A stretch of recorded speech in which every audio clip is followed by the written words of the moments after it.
Hello friends, आज मैं आपके साथ में पैंट प्लाजो की कटिंग एंड स्टिचिंग शेयर करूंगी, जिसकी फ्रंट साइड में बेल्ट रहेगा और बैक साइड में इलास्टिक।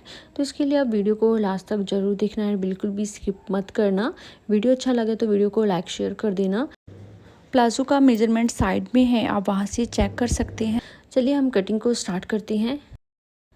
प्लाजो बनाने के लिए मैंने 2.25 मीटर कॉटन फैब्रिक लिया है। तो हमने सबसे पहले कपड़े को सीधा करके बिछा लेना है। तो इसको मैंने इस तरह से लंबाई वाली साइड में बिछा लिया है। ये हमारी लंबाई वाली साइड है एंड ये हमारी चौड़ाई वाली साइड। इसे हमने चौड़ाई वाली साइड से फोल्ड किया है, तो हमारे पास कपड़ा टोटल डबल लेयर में है। तो सबसे पहले हमने प्लाजो के लिए लेंथ को मार्किंग करनी है। तो इसके लिए जितनी भी हमारी रेडी लेंथ है उसमें से हमने 1 इंच माइनस कर लेना है, क्योंकि ऊपर की साइड में बुकरम की जो बेल्ट पड़ेगी उसके लिए हमें 1 इंच इस तरह से माइनस करना है। अब हम फैब्रिक के ऊपर 1 इंच टेप को आगे की साइड में बढ़ाकर रख लेंगे और जितनी भी रेडी लेंथ होगी वहाँ पर मार्किंग करेंगे। तो यहाँ पर प्लाजो की रेडी लेंथ है 32 इंच और नीचे की साइड में हमने 2 इंच लेना है फोल्डिंग के लिए बॉटम में। तो इस तरह से 2 इंच पर मार्किंग कर लेंगे। अब इन दोनों निशानों को हमने स्ट्रेट कर लेना है। अब हमने ऊपर की साइड में कमर का निशान लगाना है। तो जितना भी हमारा हिप साइज़ है उसको 4 से डिवाइड करेंगे एंड उसमें 1.5 इंच लूजिंग ऐड करेंगे। तो यहाँ पर हिप साइज़ है 38 इंच, तो यहाँ पर हमने 4 से डिवाइड किया तो हमारे पास 9.5 इंच रहेगा। तो यहाँ पर इस तरह से हमने 9.5 इंच पर मार्किंग करी और इसमें हमने 1.5 इंच एक्स्ट्रा ऐड करना है लूजिंग के लिए। तो यदि आप ज़्यादा फिटिंग में चाहते हैं तो आप 1 इंच भी रख सकते हैं। तो यहाँ पर इस तरह से हमने टोटल 11 इंच पर मार्किंग कर ली। अब नीचे की साइड में हमने आसन के लिए मार्किंग करनी है। तो जितना भी कमर का साइज़ है उसको 4 से डिवाइड करेंगे और उसमें 2 इंच एक्स्ट्रा ऐड कर लेंगे। तो यहाँ पर है 32 इंच, इसको 4 से डिवाइड करने के बाद में 8 इंच रहेगा। और यहाँ पर हमने टोटल क्रॉच की लेंथ लेनी है 10 इंच। तो इसके लिए भी हम 1 इंच ऊपर की साइड में बढ़ा कर रख लेंगे और यहाँ पर हमने 10 इंच पर निशान लगा लेना है। और इधर से हमने फिर 11 इंच पर मार्किंग करनी है और इस निशान को स्ट्रेट कर लेना है। और ऊपर की साइड में भी हमने इस निशान को इस तरह से स्ट्रेट कर लेना है। अब हमने इसके बाद में 11 इंच के आगे से 2.5 इंच को बढ़ाना है क्रॉच के लिए, जहाँ पर हमने गोलाई देनी है। यदि आप हैवी साइज का बना रहे हैं तो उसके लिए आप 3 इंच पर गोलाई दें। तो यहाँ पर इस तरह से 2.5 इंच पर मार्किंग करने के बाद में यहाँ पर हमने हल्की सी गोलाई दे देनी है ऊपर की साइड में क्रॉच में। और इसके बाद में हमने अपनी थाई को मेज़र करना है।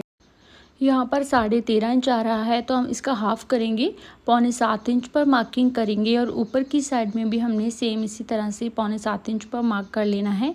हमने पूरे प्लाजो में हाफ़ करना है और नीचे बॉटम पर भी इसी तरह से 6.25 इंच पर मार्क करेंगे। और जितनी भी हमारी कंप्लीट मोहरी है हमने उसका हाफ़ उस साइड पर रखना है और हाफ़ इस साइड पर। तो यहाँ पर है कंप्लीट मोहरी 7 इंच, तो इसलिए मैंने 3.5 इंच उस साइड पर रख लिया निशान के और 3.5 इंच इस साइड पर। इसके बाद में हमने बॉटम से ऊपर आसन तक इस तरह से लेग शेप पर से इस निशान को जोड़ लेना है। और दूसरी साइड पर भी हमने इसी तरह से लेग शेपर को घुमाकर ऊपर थाई तक इसको जोड़ लेना है। और इसके बाद में यहाँ पर हम हल्की सी गोलाई देंगे जिससे कि कोने ना निकले।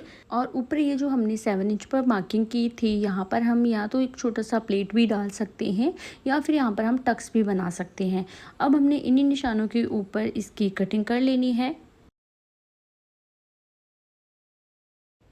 कटिंग करने के बाद में ऊपर की साइड में हम एक स्मॉल कट लगा लेंगे और इसके बाद में जो हमारे पास आगे से एक्स्ट्रा फैब्रिक बचा हुआ है उसको भी चौड़ाई में से डबल फोल्ड करके रखेंगे।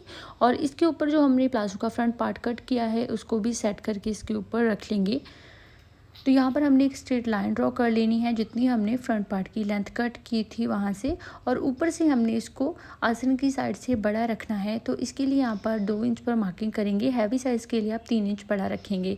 और इधर वाली साइड से हमने सेम ही लेंथ लेनी है और आसन की साइड से बढ़ाना है। तो इस तरह से तिरछी लाइन ड्रॉ करेंगे। तो अब हमने इसको आगे की साइड से 2.5 इंच बढ़ाया था, इसी तरह से हमने ऊपर की साइड से भी इसको 2.5 इंच ही बढ़ा लेना है।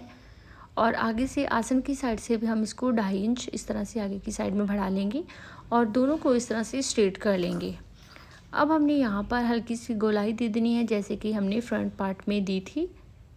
और नीचे मोहरी से हमने 1 इंच इसको बड़ा रखना है। तो यहाँ पर हम 1 इंच पर मार्किंग करेंगे और इससे थोड़ा सा ऊपर हमने 1.5 इंच पर मार्किंग कर लेनी है। और फिर हम इसको लेग शेपर की हेल्प से इस तरह से मिला लेंगे। हमने जो भी चेंजेस करने हैं बैक पार्ट में वो हम आसन की साइड से ही करेंगे और दूसरी साइड से हमने इसको बिल्कुल सेम ही रखना है। तो यहाँ पर इस तरह से इस साइड पर सेम मार्किंग करके फ्रंट पार्ट को अलग कर लेंगे और हमने इसी मार्किंग के ऊपर बैक पार्ट की कटिंग कर लेनी है।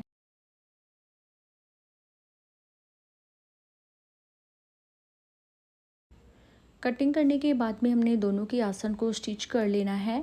तो बैक पार्ट है और ये फ्रंट पार्ट, तो हमने दोनों को आपस में ही अटैच करना है। तो इसकी इस तरह से सीधी साइड अंदर की साइड है और इसको आसन से स्टिच करेंगे और ये बैक पार्ट है, इसको इस तरह से स्टिच करेंगे।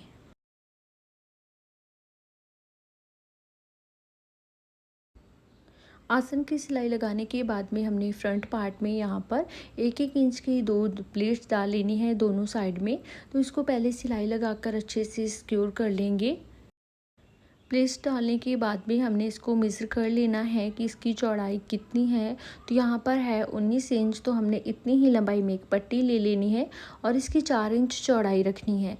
तो अब हमने इस पट्टी को इसके साथ में अटैच करना है। प्लाज़ो की उल्टी साइड भी ऊपर की तरफ रखेंगे और ये जो हमने फैब्रिक लिया है इसकी भी उल्टी साइड इस तरह से ऊपर की साइड में ही रखी है। इसको इसके साथ में अटैच करने के बाद में इसमें हमने 1 इंच चौड़ी बुकरम की पट्टी रखनी है। इसे आप चाहें तो पहले ही पेस्ट कर सकते हैं, अदरवाइज़ आप इस तरह से स्टिच करें और इसको बाद में प्रेस से अच्छे से पेस्ट कर लें। बाकी का जो एक्स्ट्रा फैब्रिक होगा हम उसे अंदर की साइड में फ़ोल्ड करेंगे और बुकरम के ऊपर हमने सिलाई लगा लेनी है और आगे से जो एक्स्ट्रा बुकरम है उसको भी कट कर लेंगे। और फिर हमने ऊपर की साइड में भी बुकरम के ऊपर बिल्कुल किनारे पर सिलाई लगा लेनी है। इससे काफ़ी अच्छी फिनिशिंग आएगी बेल्ट में। फ्रंट पार्ट को रेडी करने के बाद में हमने इनको आमने सामने रख लेना है। सीधी साइड अंदर की साइड रखेंगे और उल्टी साइड बाहर की साइड। तो हमने इसको साइड से स्टिच करना है। ऊपर से जहां हमने बेल्ट अटैच की थी उसके नीचे से हमने 1 इंच छोड़कर इसको स्टिच करना है। नीचे बॉटम से हम इस तरह से ऊपर की साइड तक स्टिच करेंगे। सेम दूसरी साइड पर भी हमने सेम इसी तरह से इसको 1 इंच छोड़ देना है बेल्ट से और नीचे बॉटम से हम इसको स्टिच कर लेंगे।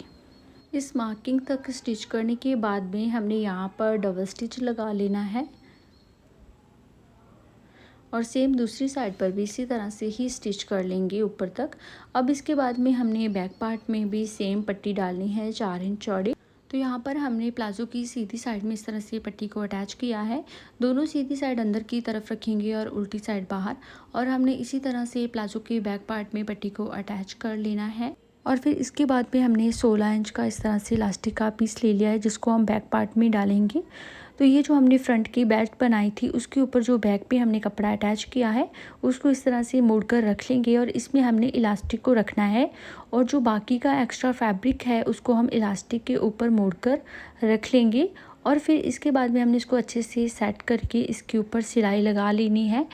यहाँ पर हम डबल ट्रिपल सिलाई लगा लेंगे जिससे कि अच्छे से सिक्योर हो जाएगा और हमारी इलास्टिक भी बिल्कुल नहीं निकलेगी।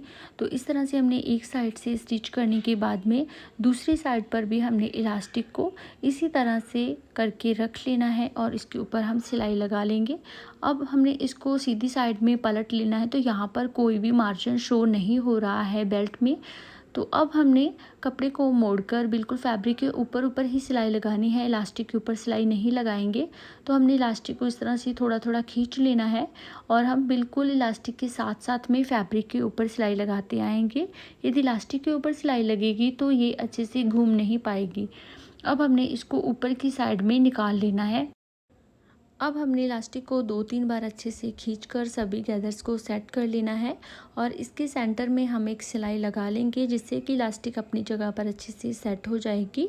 और इस सिलाई लगाने से इलास्टिक अपनी जगह से हिलेगी भी नहीं और ये बहुत ही फिनिशिंग के साथ में इस तरह से इलास्टिक सेट हो गई है। अब इसके बाद में हमने फिटिंग की सिलाई लगानी है। तो यहाँ पर हम एक बॉटम से स्टार्ट करेंगे और दूसरे बॉटम तक हमने इसी तरह से इसको स्टिच कर लेना है। तो फिटिंग की सिलाई में हम डबल सिलाई लगाएंगे जिससे कि अच्छे से पक्का हो जाएगा। और उसके बाद में हमने नीचे से बॉटम को फोल्ड कर लेना है। जो हमने एक्स्ट्रा मार्जिन रखा था फोल्डिंग के लिए, वहाँ से हमने दोनों साइड के बॉटम को अच्छे से फोल्ड कर लेना है। तो इसी के साथ में ही हमारा प्लाज़ो रेडी हो गया है। आई होप कि आपको वीडियो अच्छे से समझ आया होगा। वीडियो अच्छा लगा तो वीडियो को लाइक शेयर कर देना एंड चैनल को सब्सक्राइब करना मत भूलना।